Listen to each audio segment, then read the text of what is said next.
জীবনের কিছু কিছু জিনিস, কিছু কিছু বিষয়, কিছু কিছু অধ্যায় সময়ের উপরে ছেড়ে দাও, ওপরওয়ালার উপরে ছেড়ে দাও।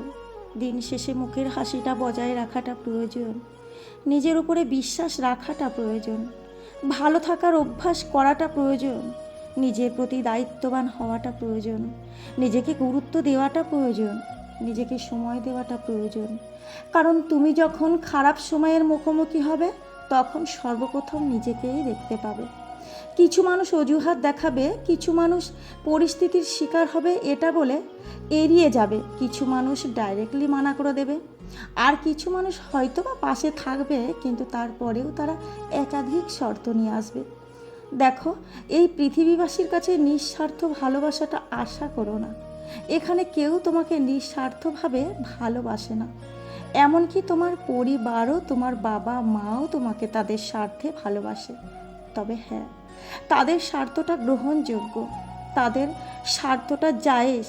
কারণ যারা তোমাকে শূন্য অবস্থা থেকে এত সুন্দর করে বড় করেছে, যারা তোমার প্রয়োজনীয়তা মেটাতে গিয়ে নিজের জীবনের গুরুত্বপূর্ণ সময়গুলোকে বিসর্জন দিয়েছে, নিজের আনন্দকে কিছুটা হলেও ত্যাগ করেছে, তারা হতে পারে তোমাকে স্বার্থে ভালোবাসে, কিন্তু তাদের স্বার্থটা গ্রহণযোগ্য। তাদের স্বার্থের মধ্যে ভুল কিছু নেই। তারাও চায় তাদের সন্তান বৃদ্ধ বয়সে তাদের সাহারা হবে। ঠিক যেমনটা তুমি যখন শিশু ছিলে সেই অবস্থাতে তারা যেমন তোমার সাহারা ছিল। তবে হ্যাঁ, এমনটা নয় যে ভালোবাসা হয় না, অবশ্যই ভালোবাসা আছে। ভালোবাসা আছে বলেই এই পৃথিবীটা টিকে আছে, কিন্তু প্রকৃত ভালোবাসা চেনাটা অনেক কঠিন। সেই জন্যই তো আমরা ঠকে যাই, সেই জন্যই তো আমরা আঘাত পাই, আমরা কষ্ট পাই।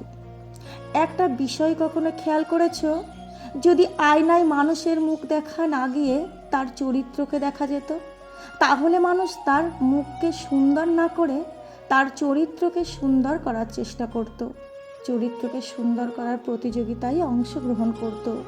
তোমাকে বলবো, যে কাউকে বাইরে থেকে দেখে, কারোর পোশাক দেখে এমনটা ভেবে নিও না যে সেই মানুষটা অনেক উত্তম।